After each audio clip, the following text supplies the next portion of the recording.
deux, 2 ans, le Seigneur a commencé à mettre dans mon cœur le désir de quitter mon travail en tant que graphiste et de commencer à travailler ici à l'église. Et c'était un moment difficile pour moi. Plus le temps passait, plus cela devenait difficile. Vous voyez, je voulais tellement juste arrêter mon travail en tant que graphiste et commencer à travailler ici que je ne comprenais pas pourquoi je devais attendre. Mais je devais attendre. Je devais attendre à peu près, oui, 2 ans. Et même si je ne comprenais pas, c'est ce que je devais faire. Je devais attendre et croire que le temps, le timing de Dieu était parfait.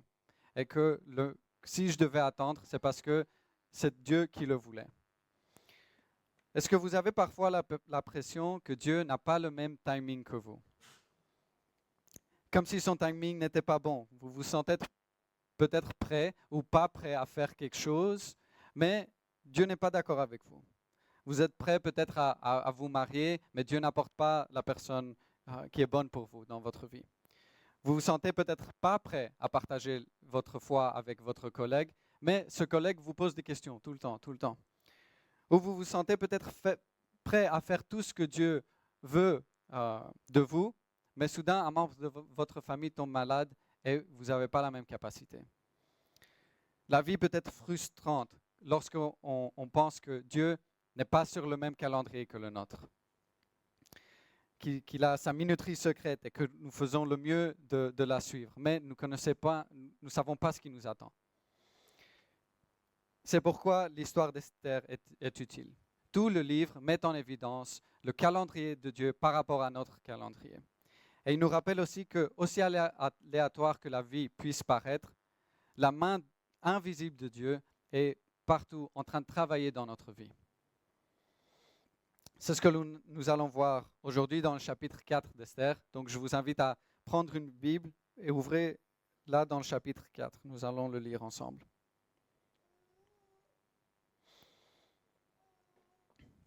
Donc on lit. Informé de tout ce qui se passait, Mardochée déchira ses vêtements. Il se couvrit d'un sac et de cendres, puis il alla à la ville en criant à pleine voix son amertume. Il alla ainsi jusqu'au bord de la porte du roi, car son entrée était interdite à toute personne habillée d'un sac. Dans chaque province, partout où arrivait le message du roi, qui avait valeur de loi, les Juifs menaient grand deuil, avec jeûne, pleurs et lamentations. Beaucoup avaient pour lui le sac et la cendre. Lorsque ses servantes et ses eunuques vinrent lui apporter ce qui se passait, la reine Esther en fut toute bouleversée. Elle fit parvenir des vêtements à Mardochée pour le pousser à s'habiller et à retirer son sac, mais il ne les accepta pas. Elle appela alors Hathach, l'un des eunuques que le roi avait attaché à son service, et le chargea d'aller demander à Mardochée ce qu'il avait et pourquoi il se comportait de cette manière. Hathach rejoint Mardochée sur la place de la ville qui fait face à la porte du roi. Et Mardochée lui raconta tout ce que lui arrivait. Il lui précisa même la quantité d'argent que Haman avait promis de verser dans le trésor du roi pour pouvoir faire disparaître les Juifs. Il lui donna aussi une copie de l'édit proclamé dans Suse en vue de leur extermination afin qu'il le montre à Esther et lui fasse un rapport, en la chargeant de se rendre chez le roi pour lui demander grâce et plaider la cause de son peuple. Hathach vint apporter à Esther les paroles de Mardochée.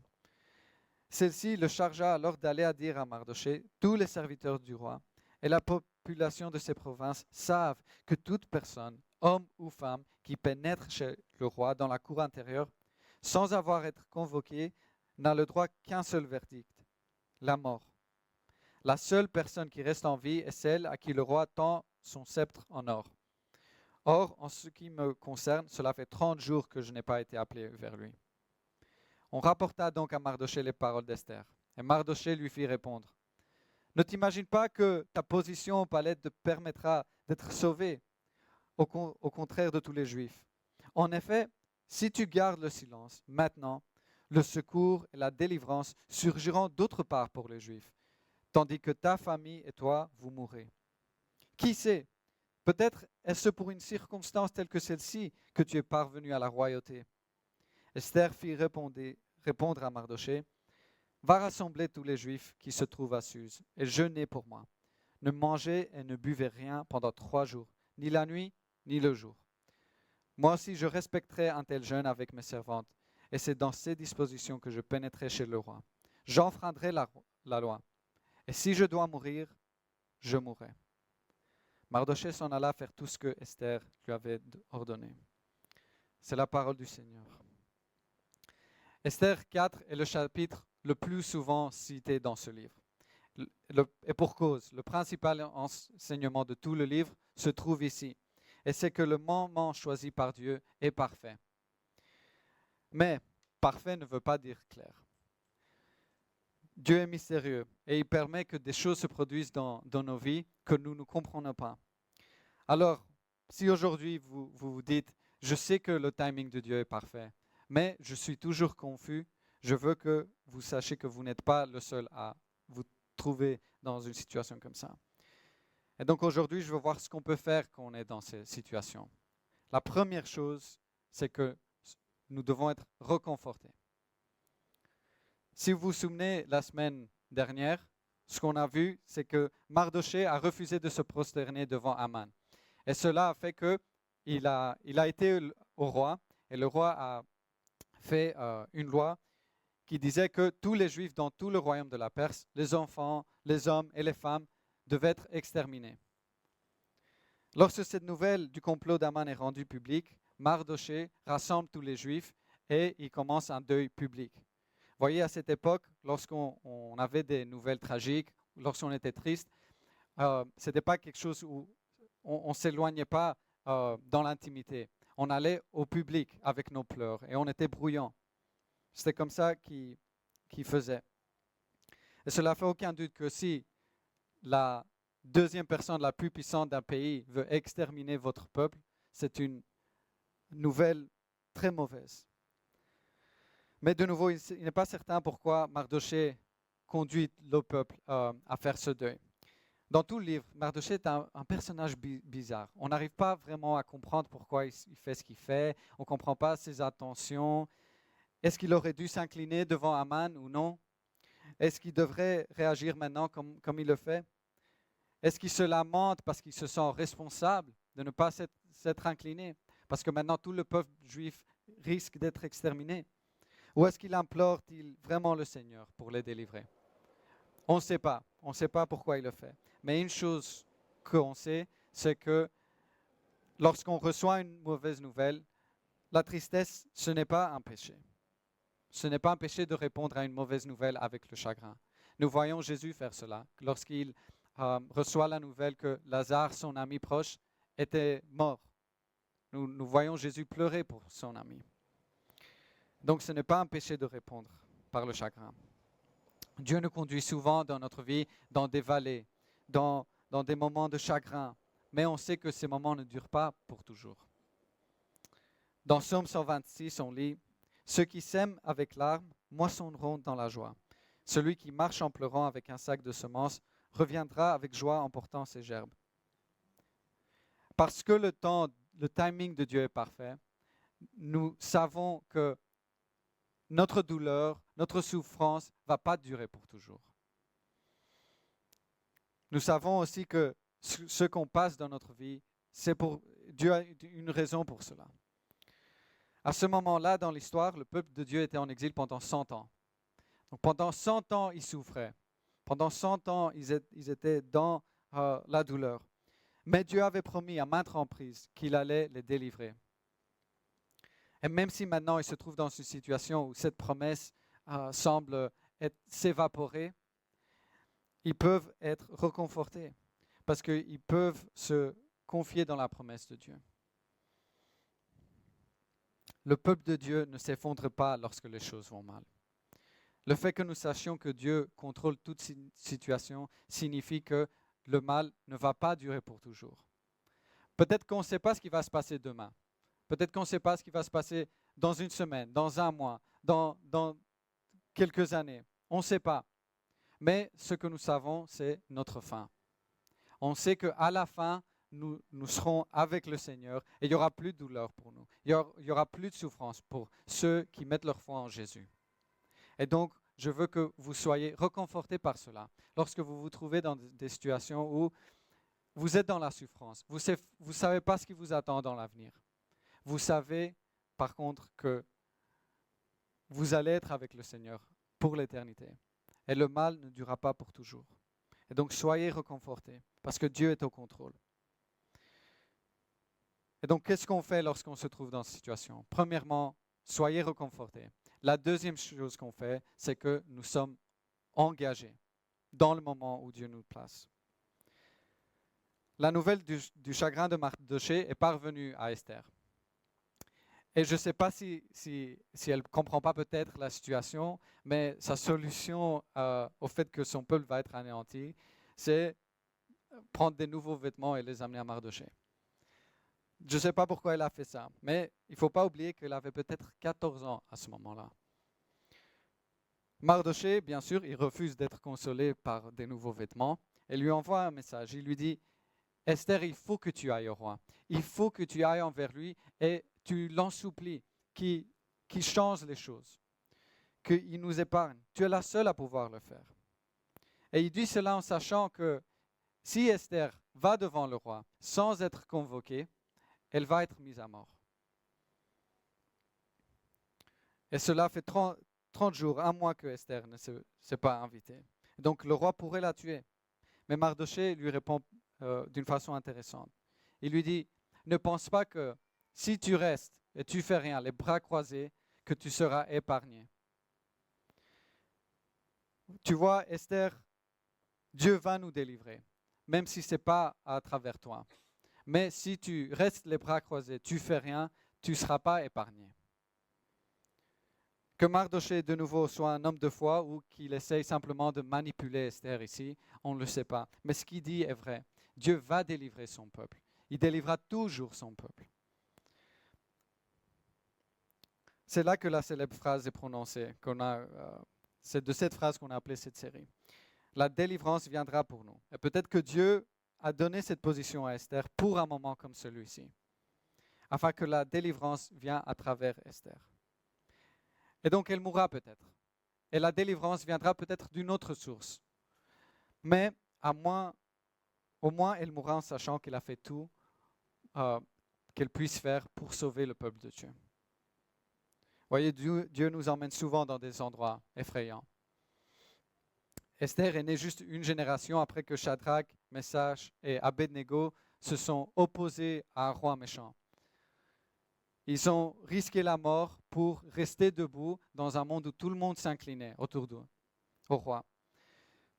Et qu'est-ce qui s'est passé? Ils ont été mis dans une fournaise ardente, mais ils n'ont pas été touchés, parce que Dieu était avec eux dans le feu. Les flammes ne les ont pas touchés. Vous voyez, Esther ici devrait être prête à s'engager à Dieu et à servir son peuple au point d'accepter la possibilité que cela mènerait à sa mort. Dieu merci, on n'est pas confronté à des dilemmes comme ça. Mais si Esther avait le droit d'être engagée envers Dieu plus qu'être engagée envers elle-même dans une situation comme ça, qu'en est-il de nos situations?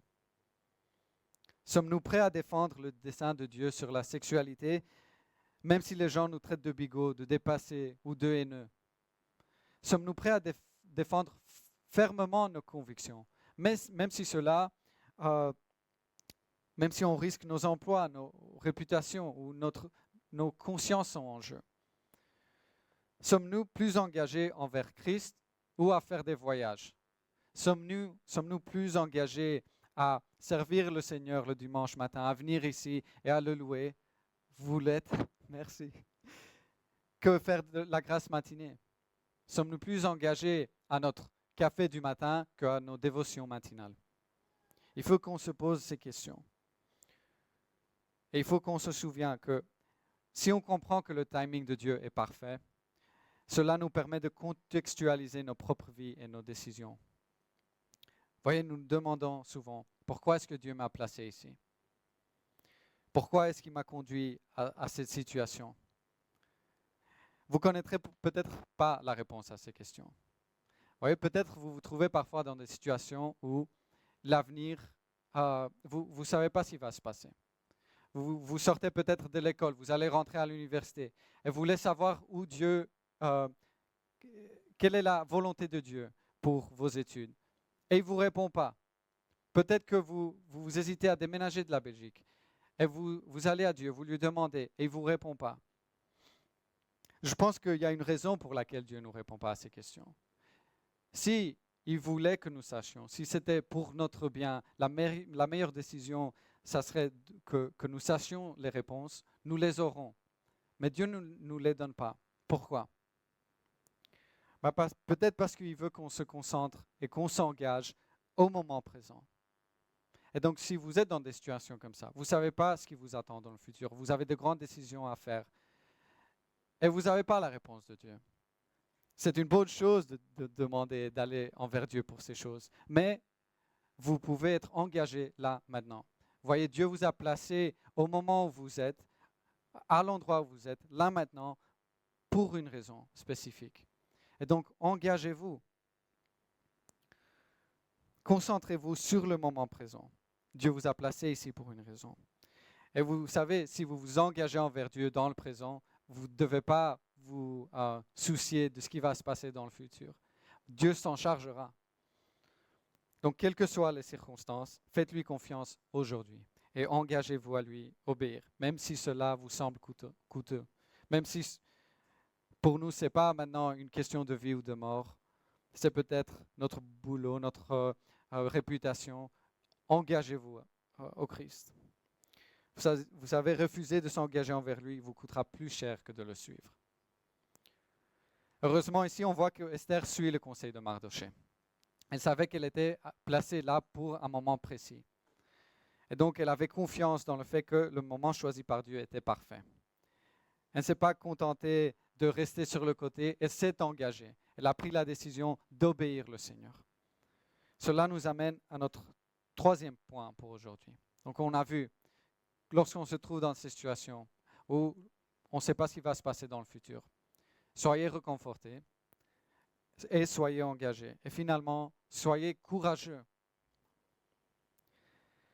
On voit dans les versets 15 à 17 que Esther demande à Mardochée de rassembler tous les Juifs et qu'ils puissent jeûner pour elle pendant 3 jours. Elle dit, je pénétrerai chez le roi, j'enfreindrai la loi, et si je dois mourir, je mourrai. J'adore ce passage. Comment elle est courageuse, Esther, dans cette situation où elle risque la mort. Vous voyez, le courage chrétien n'est pas insouciant. Il est calculé et conditionné par quelque chose qui dépasse les circonstances actuelles. Lorsque Esther a réalisé que c'est Dieu qui contrôle tout, que c'est lui qui tient le monde dans sa main, toute cette anxiété liée au moment présent, elle s'est libérée de cela. Lorsque elle s'est souvenue que Dieu a contrôlé tout dans sa vie, qu'elle est là où elle est maintenant parce que Dieu l'a placée là, elle ne craint plus ce que les hommes peuvent faire à son corps. Et c'est la même chose pour nous. Lorsqu'on sait cela, nous ne devons pas craindre ce que les hommes peuvent nous faire. Nous ne devons pas craindre si les gens se moquent de nous, s'ils nous licencient, s'ils nous mettent une amende ou même s'ils nous mettent en prison. Nous ne devons pas le craindre parce que nous savons que Dieu contrôle tout. Et lorsque, à la fin de tout, nous verrons qui restera debout. Dans Proverbe 28, on lit « Le méchant prend la fuite sans même qu'on le poursuive, tandis que le juste a autant de confiance qu'un jeune lion. » Pourquoi? Parce que les justes savent ce qui leur attend à la fin de l'histoire. Les justes avancent dans la vie avec un sentiment de sanctification sur les épaules. Voyez, nous sommes ceux qui s'assoient avec nos ennemis. Nous chantons pendant que le monde est sombre autour de nous. Nous rions face à l'absurdité et lorsque les foules viennent à nos portes. Parce que la joie du Seigneur est notre force. Et la providence du Seigneur est notre confiance. C.S. Lewis, il a dit que le courage n'est pas une vertu, mais plutôt le lieu où la vertu est testée. Le courage révèle si nous croyons à ce que nous disons. Je pense à un chrétien britannique qui a été arrêté parce qu'il était devant une clinique d'avortement, il a baissé sa tête, il a fermé ses yeux. Un pasteur aussi, pour la même raison, il a fait la même chose, il a arrêté. Il n'a pas prié à voix haute, il a juste baissé ses yeux et il a prié dans sa tête et ils l'ont arrêté. Il y a même un groupe de chrétiens qui a été arrêté pour avoir prié de nouveau devant une clinique d'avortement et certains d'eux maintenant risquent 11 ans de prison à cause de cela. Mais c'est ça le courage. Ils savaient ce qu'ils risquaient, mais ils ont fait quand même. Est-ce que nous, on croit qu'il faut protéger, défendre et intercéder pour la voix des enfants qui sont pas nés? Est-ce que nous craignons ceux qui peuvent nous jeter dans la prison ou pas?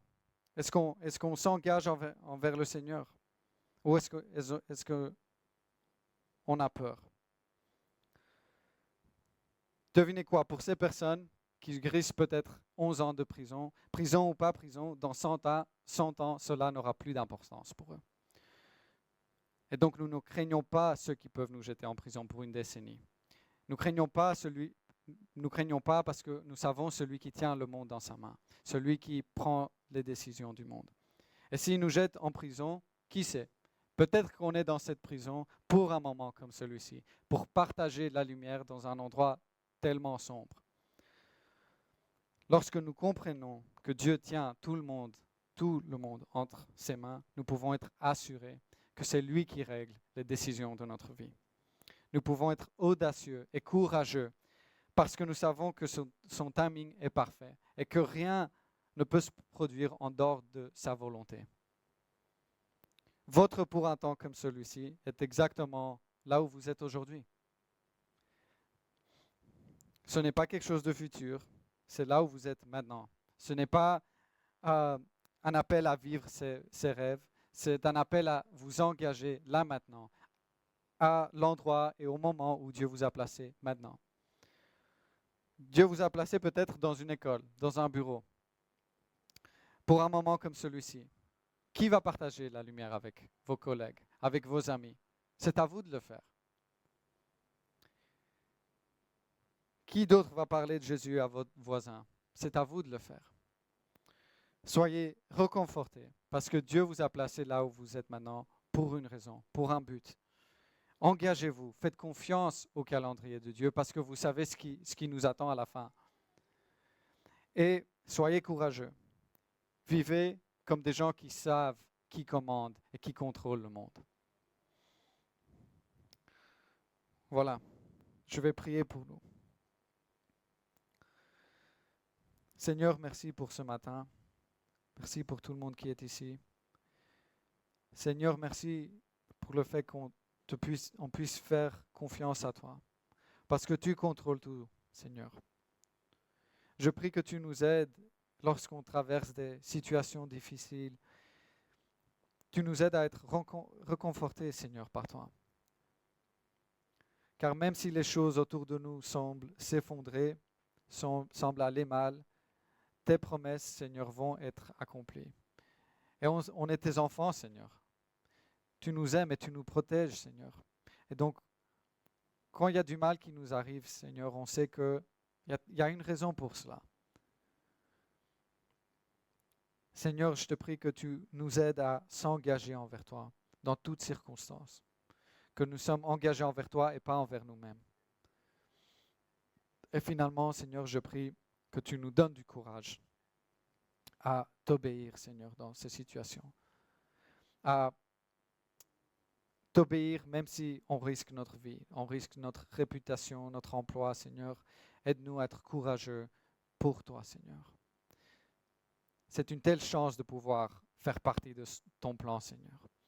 Et donc, je prie que tu nous aides pour qu'on ne rate pas cette occasion de faire partie du salut de ton peuple, Seigneur. Bénis-nous, Seigneur, et sois avec nous dans cette semaine qui arrive. Je prie tout cela dans le nom de Jésus. Amen. Nous allons maintenant continuer à louer le Seigneur à travers nos dîmes et nos offrandes.